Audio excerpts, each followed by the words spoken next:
माता च पिता त्वमेव त्वमेव बन्धुश्च सखा त्वमेव त्वमेव विद्या द्रविणं त्वमेव त्वमेव सर्वं मम देवदेव ब्रह्मानन्दं परमसुखदं केवलं कृष्णं नारायणं वन्दे कृष्णं वन्दे व्रजप्रियं कृष्णं द्वैपायनं वन्दे कृष्णं वन्दे पृथासुतं व्यासं व्यासकरं वन्दे मुनिनारायणं स्वयं ततः प्राप्त कृपालोको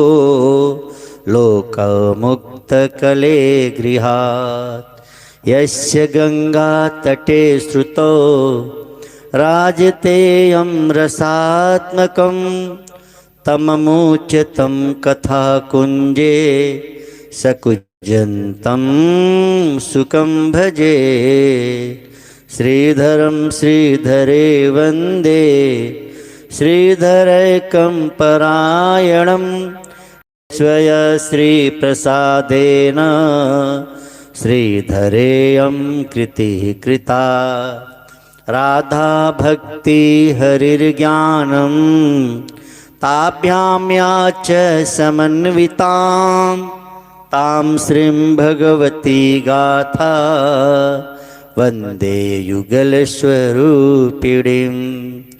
जय जय श्री राधारमण जय जय नवल किशोर जय गोविंद चित्तचोर प्रभु जय जय माखन चोर।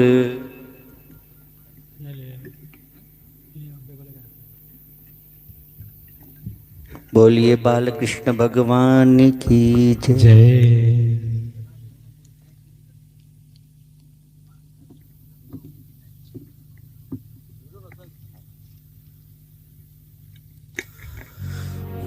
हरि ओम।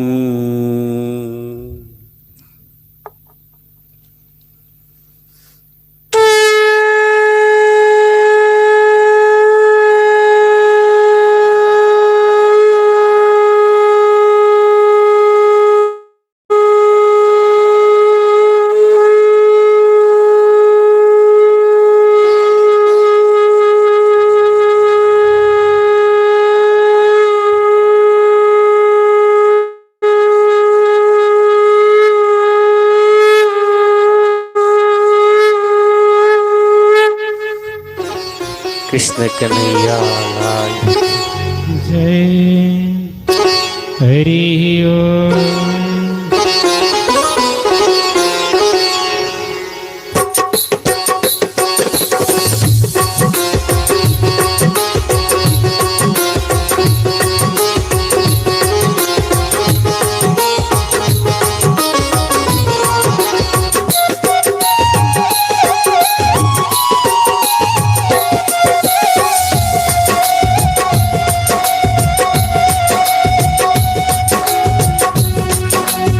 शुभं करोति कल्याणं आरोग्यं सुख संपदा शत्रुबुद्धिविनाशाय दीप ज्योतिर्नमोस्तुते दीप ज्योतिर्पर।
ओम सद्य गुरु गोविंदम, ओम हरि गुरु गोविंदम।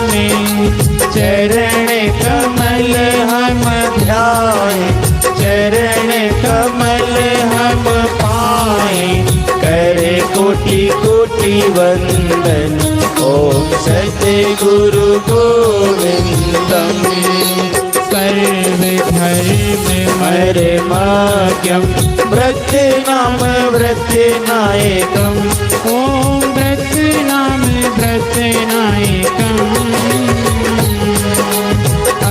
ज्ञानम मूलहरणम, अज्ञानम मूलहरणम। जन्म कर्म निवारकम। ओम सद्य गुरु गोविंदम। त्रिनेत्र शिव साक्षात्, द्विबाहुश्च हरि स्मृतम्। ओम द्विबाहुश्च हरि स्मृतम्। गुणातीतं रूपं च, गुणातीतं रूपं च, युदद्यस गुरु स्मृतं।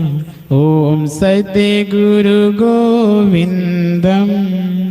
ज्ञानमूर्तिं ब्रह्मानंदं, तत्त्वमस्यादिलक्ष्यम्। ओम तत्त्वमस्यादिलक्ष्यम्। गगन सदृशं नित्यं, गगन सदृशं नित्यं, सर्वधी साक्षीभूतम्। ओम सद्य गुरु गोविंदम।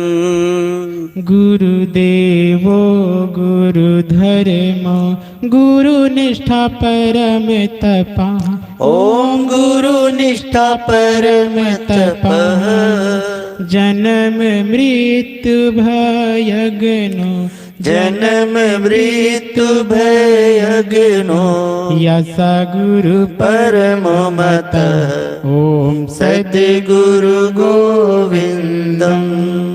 स्वाश्रमं च स्वजातिं च, स्वकीर्तिं पुष्टिवर्धनम्। ओम स्वकीर्तिं पुष्टिवर्धनम्। लब्ध्वा मुं न पुनर्याति, लब्ध्वा मुं न पुनर्याति, शिष्या संसारे बन्धनम्। ओम सद्य गुरु गोविंदम। ओम सद्य गुरु गोविंदम। ओम सद्य गुरु गोविंदम। ओम नमो भगवते वासुदेवाय।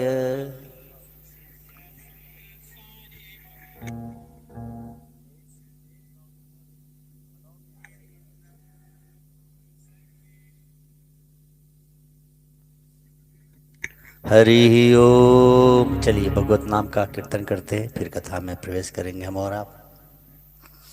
कीर्तन क्यों? भगवत नाम का कीर्तन जीवन के नर्तकीपना को मिटाता है। कीर्तन करने से हमारे जीवन के नर्तकीपना मिट जाती है। आइए भगवत नाम का कीर्तन करें, फिर कथा में प्रवेश।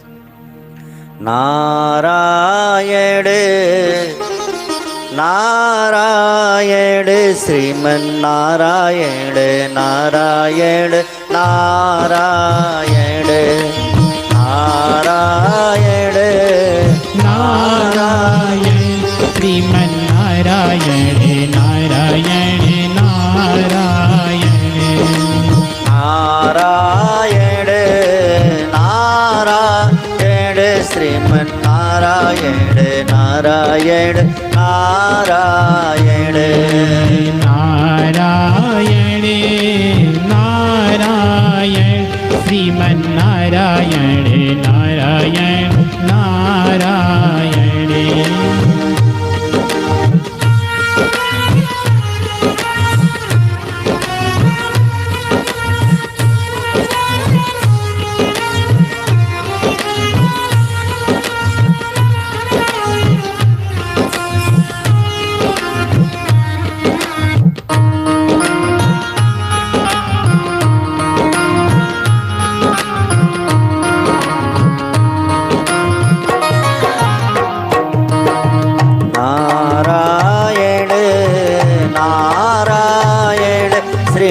नारायण नारायण नारायण नारायण नारायण श्रीमन्नारायण नारायण नारायण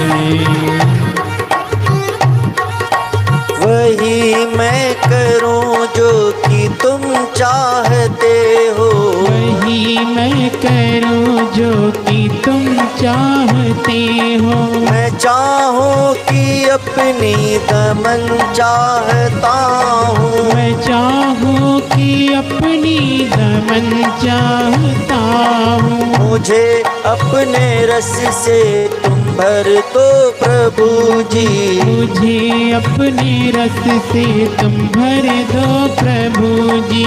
मैं नस्वर न संसारी रस चाहता हूँ, मैं नस्वर ना संसारी रस चाहता हूँ। नारायण श्रीमन्नारायण नारायण श्रीमन्नारायण नारायण नारायण श्रीमन्नारायण नारायण नारायण नारायण नारायण श्रीमन्नारायण नारायण नारायण हरि ओम हरि ओम हरि ओम हरि ओम हरि ओम हरि ओम हरि ओम हरि ओम गुरु ओम गुरु ओम गुरु ओम गुरु ओम गुरु ओम गुरु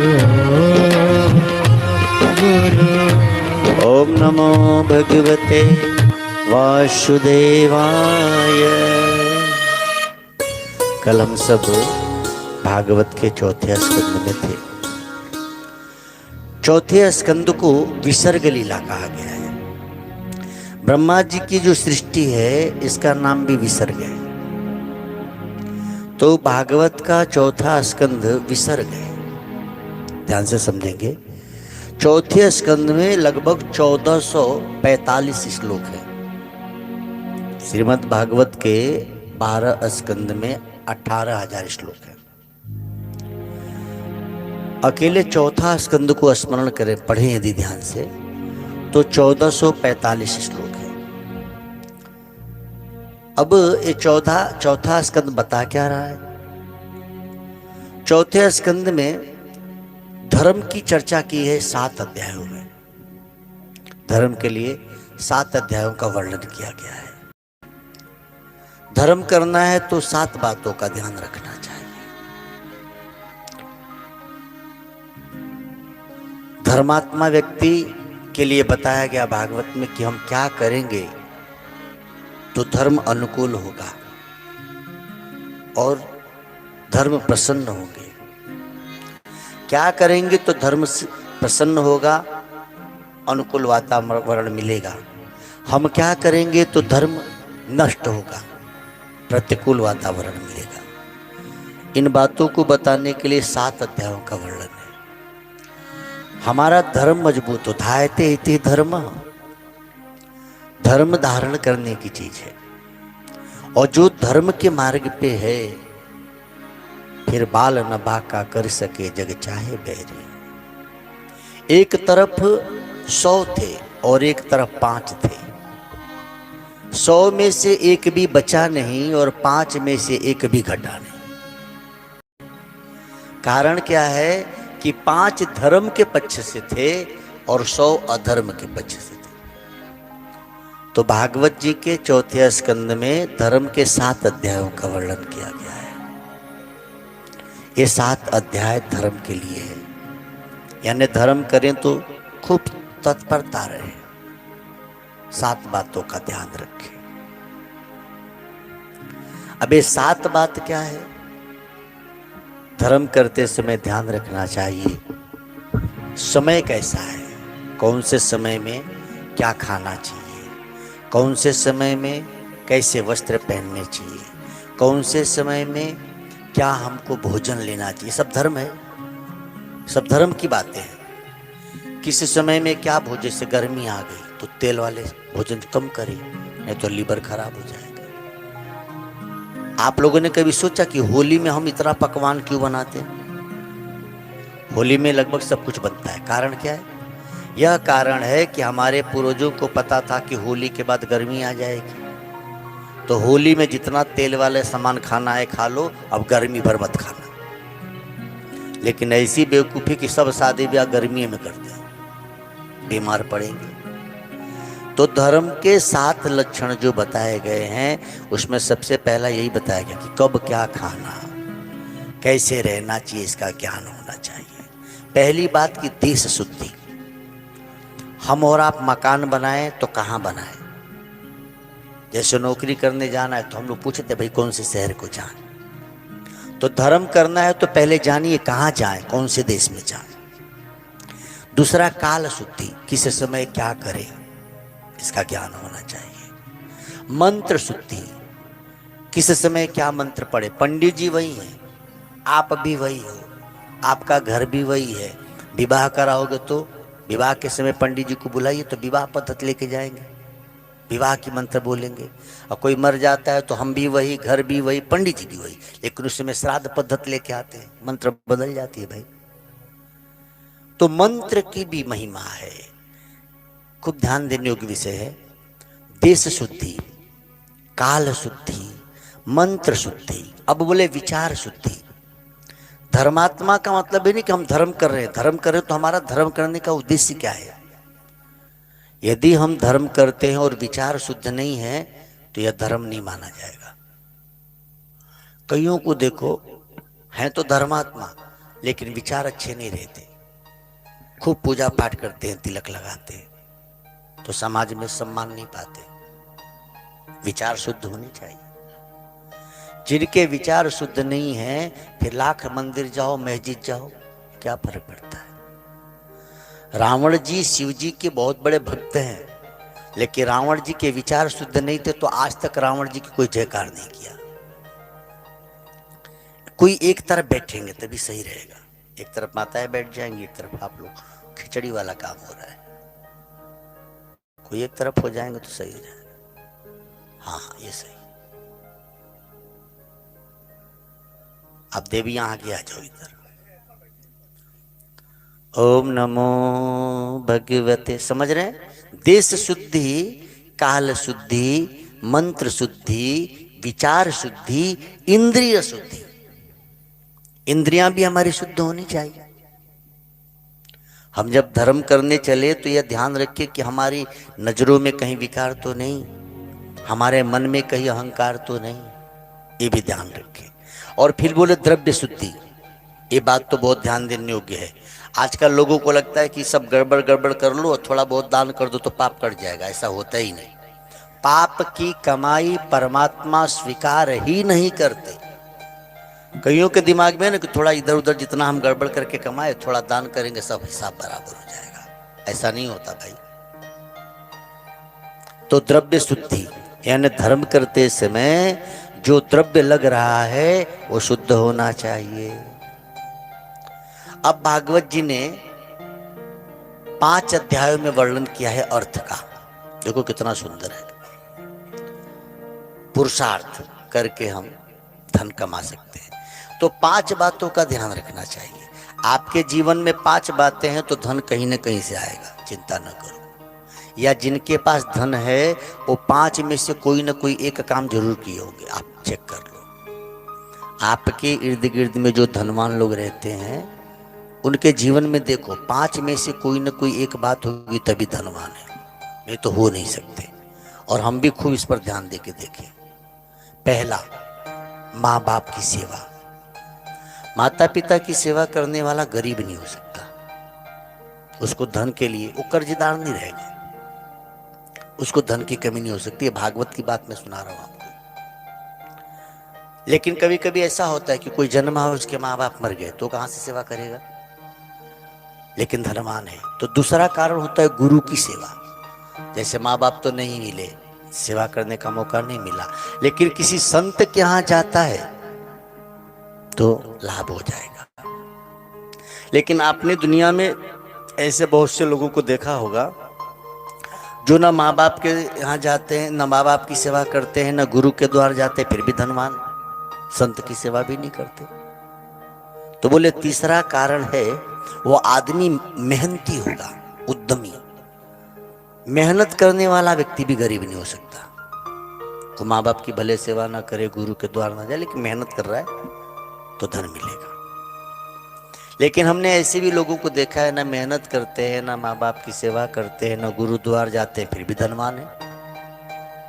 तो चौथा कारण भागवत जी ने कहा कि उसका प्रारब्ध बढ़िया है, यानी पिछले जन्म का कर्म अच्छा किया होगा। भले इस जन्म में दिन भर दारू पीता है, कोई काम नहीं करता, माँ बाप को गाली देता है, लेकिन है पैसा वाला, पिछले जन्म का अच्छा है, बैंक बैलेंस जो है वो ठीक ठाक है, जब खत्म होगा तो चला जाएगा। तो पहला माँ बाप की सेवा, दूसरा गुरु की सेवा, तीसरा उद्यम, चौथा प्रारब्ध, और पांचवा बोले प्रभु की कृपा। जैसे सुदामा जी के जीवन में माँ बाप थे नहीं, गुरु जी के द्वार से चले आए थे, मेहनती थे ही नहीं, भीख भी मांगने जाते तो 5 घर, बस उसके बाद 6ठे घर नहीं जाते थे, तो कहां से पेट भरे। मेहनत भी नहीं करते थे, गुरु के द्वार से चले आए थे, माँ बाप थे ही नहीं, और भाग्य में तो पहले से ही गरीबी लिखी हुई थी, प्रारब्ध अच्छा नहीं था। लेकिन प्रभु की कृपा, श्री कृष्ण की कृपा ऐसी हुई कि अपने जैसा बना दिया सुदामा को।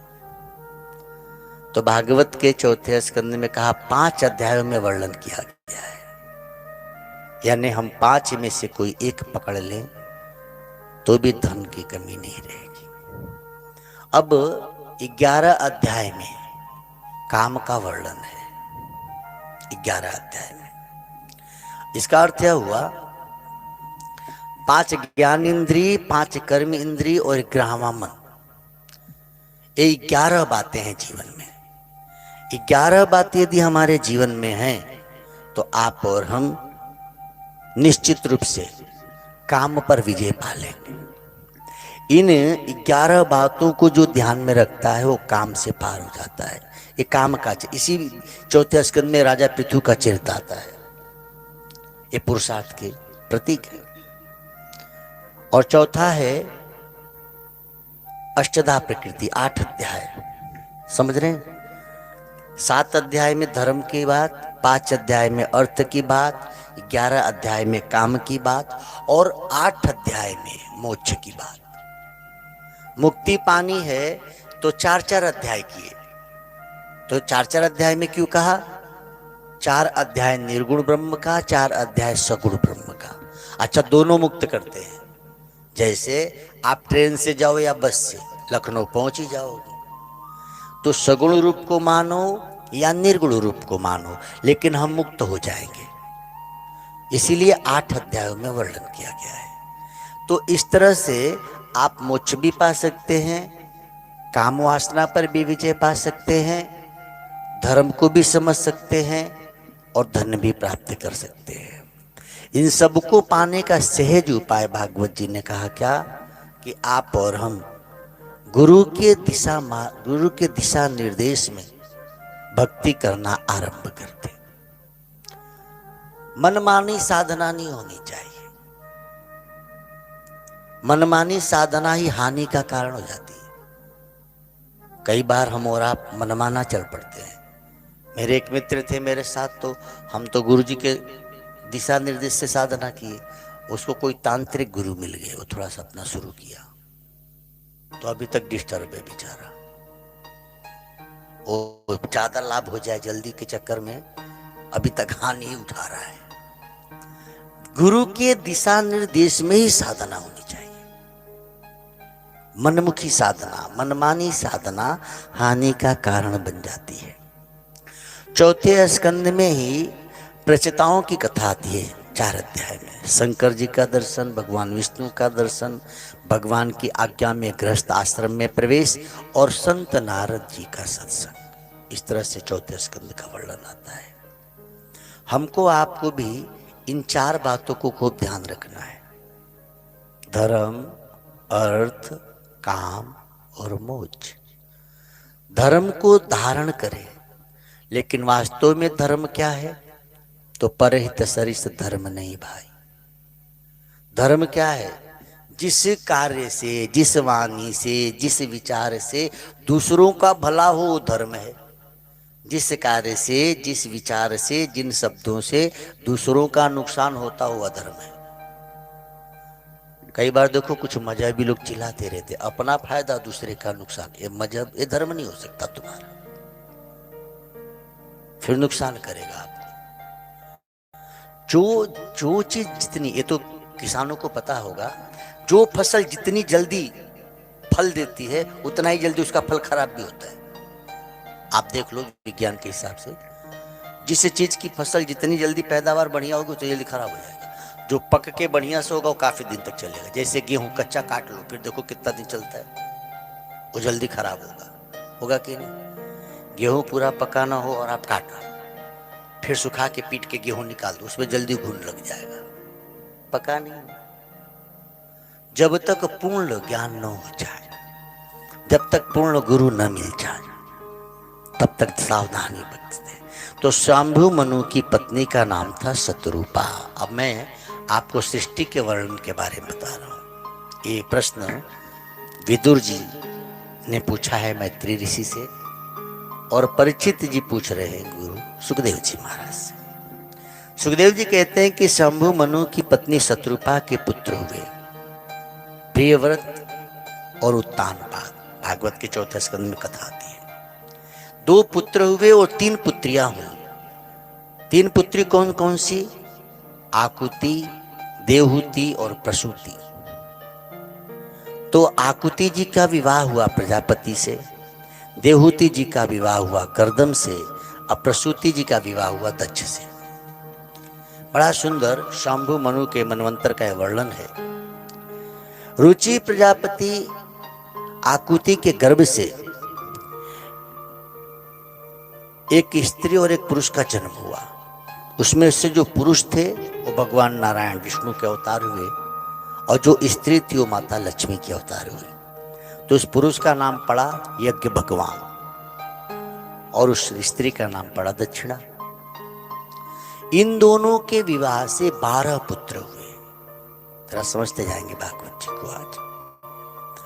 ये 12 पुत्र कौन कौन से थे? तो ये हुए तोष, प्रतोष, संतोष, प्रद, शांति, यहस्पति, इद्म, कवि, विभु, स्वन, सुदेव और रोचक। इस तरह से 12 पुत्र होते हैं। ये सृष्टि की शुरुआत की बात है। जब सृष्टि शुरू में मनु महाराज और शतरूपा आए, तो उस समय 63 देवता हुए। यही देवताओं के रूप में उस समय माने गए। और मरीच आदि सप्तऋषि हुए भगवान उस समय के। यज्ञ भगवान ही इंद्र रूप में हुए।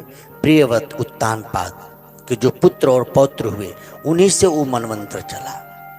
उस समय का जो मनु वाला मनवंतर रहा, इन्हीं के वंशजों के द्वारा चल पड़ा।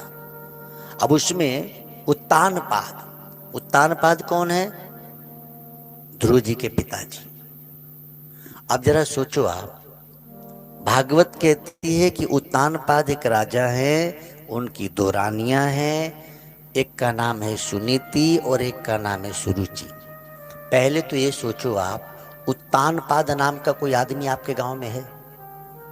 प्रधान जी, आपके गांव में कोई है उत्तानपाद नाम का? उत्तानपाद नाम का है? कोई नहीं होगा। लिस्ट निकाल के देख लो, कोई नहीं मिलेगा। 25 साल हो गया मुझे भागवत करते, आज तक मुझे नहीं मिला कोई। घुरहु कतवारू मिल जाएंगे, ललुआ कलुआ भलुआ भले मिल जाए, उत्तानपाद नाम का मुझे अभी तक कोई नहीं मिला है। अच्छा देखें, यह कोई साधारण व्यक्ति का नाम नहीं, राजा है।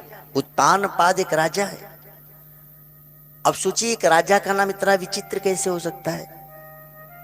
अच्छा, इस साधारण राजा ने उनके बेटे हुए ध्रुव जी महाराज। इसका मतलब श्रीमद् भागवत जी कुछ बताना चाहती है हमको। देखिए कितना सुंदर बात है। हाँ ला दो। आज की कथा आप लोग की लाइव चल रही है। ला बेटा जी, आप लोग ताली बजा लो। ओम नमो भगवते वासुदेवाय। धन्यवाद बेटा।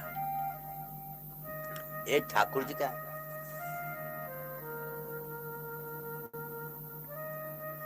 आजकल गोपाल जी आ जाते तो कुछ अच्छा ही ज्यादा लगता है ना। जिसकी कथा वो यहाँ होनी चाहिए भाई। उत्तान पाद पर जरा ध्यान दें आप और हम। वास्तव में उत्तान पाद राजा थे नहीं, भागवत कहती हम सब उत्तान पाद हैं। तुम श्रीमद् भागवत मुझे अच्छा क्यों लगता है, आप हिंदू हो कि मुसलमान हो, इंडिया के हो कि इंग्लैंड के हो, कहीं के हो, श्रीमद् भागवत का सिद्धांत सब पर लागू होता है। देखिए हम सब उत्तान पाद हैं। कैसे? आप ही और हम नहीं, कुत्ता बिल्ली हाथी घोड़ा गाय भैंस सब उत्तान पाद। मतलब जन्म के समय जिसका पैर ऊपर और सिर नीचे वह उत्तान पाद। यानी हम सब जब जन्मे तो हमारा सिर नीचे और पैर ऊपर था, तो हम सब क्या हैं? उत्तान पाद। यानी भागवत जी का कहना है कि जीव ही उत्तान पाद है। और हर जीव के पास दो रानी है, सुनीति और सुरुचि। यानी हम लोग के पास दो मन है। एक मन कहता है अच्छा करो, एक मन कहता है थोड़ा बुरा भी कर लो, क्या घाटा है। जैसे सुबह जब नींद खुलती है तो मन में आता है कि जल्दी उठना चाहिए, सूर्योदय से पहले तो जग ही जाओ। फिर सोचते कि क्या कर जग के मरते सुनता। अच्छा उठ के करेंगे ही क्या, सो लो। तो एक हुई सुनीति जो कह रही सुबह उठो, एक है सुरुचि जो कहते थोड़ा लेट ही उठो। सुनीति और सुरुचि रहते एक ही राजा की दोनों रानी है, लेकिन दोनों अलग अलग है। यानी हम सबके ही हृदय में तो तरह की बातें हैं। खूब पीने वाले से पूछो, अच्छा कोई व्यक्ति पी कर आए और उसका बेटा पूछे कि पापा दारू मैं भी पीऊं, कितना वो बड़ा पियक्कड़ होगा तो कहेगा बेटे को पीने को। उसको पता है कि दारू अच्छा नहीं है। अच्छा जब तुम जानते हो कि दारू नहीं पीना चाहिए, तू काहे पिए थे पगला? जब तुम बेटे को मना कर रहे हो कि तुम मत पियो, तो तुम काहे पी रहे हो बाप जी? बोले का करे मन में ना मानत बा। ये है रुचि। ये जानता तो है कि नहीं पीना चाहिए, सुनीति मना करती है, लेकिन रुचि ने कहा पी लो, आखिर तो एक दिन मर ही के बाद न पिए तबो मर जी। हाँ? एक आदमी को सर दर्द हो रहा था तो अपने मित्र से कहा कि यार मेरा सिर दर्द नहीं जा रहा है, काफी दवा लिए। बोले पागल, दवा से थोड़ी जाएगा। कैसे जाएगा? बोले 2 पैक मार ले। और उसने कहा बेवकूफ, दारू पीने से सर दर्द चला जाएगा? बोले क्यों नहीं जाएगा? दारू पीने से मेरा घर चला गया, मेरी गाड़ी चली गई, मेरी खेती चली गई, मेरी पत्नी चली गई, तेरा सर दर्द नहीं जाएगा? अब ये भी, इसका भी तर्क सही है भाई, लेकिन इस बेवकूफ को ये नहीं पता है कि दारू पीने से पत्नी चली जाएगी, सर दर्द नहीं जाएगा। तो अपने अपने ढंग है बताने वालों के, सुनने वाले भी वैसे ही हैं। एक विद्यालय में कुछ लोग आए और बच्चों को समझा रहे थे। क्योंकि इंटर कॉलेज था तो इस प्रिंसिपल को लगा कि इंटर के बाद ही बच्चे बिगड़ने लगते, हाई स्कूल इंटर से तो बच्चे शुरू करते हैं फैशन में अथवा दिखावे में। तो बच्चों को क्लास में बिठाया गया और बच्चों के सामने 2 ग्लास रखी गई। एक गिलास में दारू, एक गिलास में पानी शुद्ध जल, और एक गिलास में दारू। अब टीचरों ने कहा कि देखो बच्चों, एक कीड़ा है, देखो इसको हम जल में डालें तो जल में तो मरेगा नहीं मरा ना। अब देखो इसको निकाल के हम दारू की ग्लास में डालते हैं तो दारू में तो अल्कोहल होता है, कीड़ा मर गया। तो टीचरों ने कहा बच्चे तुम इससे क्या सीख मिलती है? जल में डाले तो कीड़ा नहीं मरा, लेकिन दारू की गिलास में डाले तो कीड़ा मर गया, इससे तुमने क्या सीखा? बच्चों ने कहा सर सीख गए। क्या? बोले ये समझ में आया कि दारू पीने से पेट के कीड़े मर जाते हैं। अब टीचरों को तो ये समझाना था कि भाई दारू नहीं पीना, लेकिन बच्चों ने ये समझ लिया कि नहीं बहुत अच्छा समझ में आया है, इसको पीने से पेट के कीड़े मर जाएंगे। करना था किया न वो लगी उल्टी लगन तुझको, ऐ गालिब न समझा था, मिला था तन रतन तुझको। तो वास्तव में उत्तान पाद की दो रानियां सुनीति और सुरुचि, आप सभी की कथा है ये। हम अपने को रोज देखें, हम सुनीति से प्रेम करते हैं कि सुरुचि से। श्रीमद् भागवत में सुखदेव जी कहते हैं परीक्षित से कि पुत्र, राजा उत्तान पाद सुरुचि से प्रेम करते थे, सुनीति से प्रेम नहीं करते थे। जबकि सुनीति का बेटा ध्रुव ब्रह्म को पा गया और सुरुचि का बेटा उत्तम युद्ध में मारा गया। यानी रुचि से जो मिलेगा वो नष्ट हो जाएगा, नीति से जो मिलेगा वो अमर हो जाएगा। आज भी ध्रुव अमर है, लेकिन उसके भाई को कोई नहीं जानता। आप नीति से प्रेम करते हो कि रुचि से, आप अपने को देख लीजिए। अब जब भी कुछ गड़बड़ करने का दिल करे तो पहले ध्यान दो कि रुचि कह रही है कि नीति कह रही है। सुनीति जो कहे वो करो तो ईश्वर को पाओगे। सुनीति ने अपने छोटे 5 साल के बच्चे को ऐसा सुंदर नीति सिखाई कि 5 वर्ष के ध्रुव ने परमात्मा को प्राप्त कर लिया। कैसी माँ है ये। तो नीति को हम प्रेम करें तो ईश्वर को पा जाएंगे। जो माताएं बुद्धिमान होती हैं बचपन से अपने बच्चों को इतना अच्छा संस्कार दे देती हैं कि उन बच्चों को कोई गड़बड़ संग मिल भी जाए तो बच्चे बिगड़े नहीं। लेकिन माताओं से विशेष प्रार्थना है, भारत की देवियां ध्यान दो, आप प्रथम गुरु हो बच्चों की। जो माताएं बचपन से बच्चों को ईश्वर भक्ति में लगा दें, फिर उनको डर नहीं कि बच्चा बड़ा होकर गुटखा खाएगा। हम मुंबई पढ़े, पिताजी के साथ रहे, माँ तो घर रहती थी, पिताजी नौकरी करते थे, वो सर्विस वाले आदमी। सोचो मुझे कितना पैसा मिलता रहा होगा। हमने तो नहीं गुटखा खाया, मेरे सारे मित्र खाते थे। तो ये माँ की कृपा है ना। मुझे अभी भी याद है, हम जब छोटे थे तो मेरी माँ मुझे सत्संग में ले जाया करती थी। तो बचपन की कथा का फल मिला। बेटा अकेला था बाप के साथ, बाप कितना ध्यान देगा। पैसे भी होते थे, शहर का माहौल था, हलकट बच्चों का संग, और फिर भी आप बचे तो क्यों।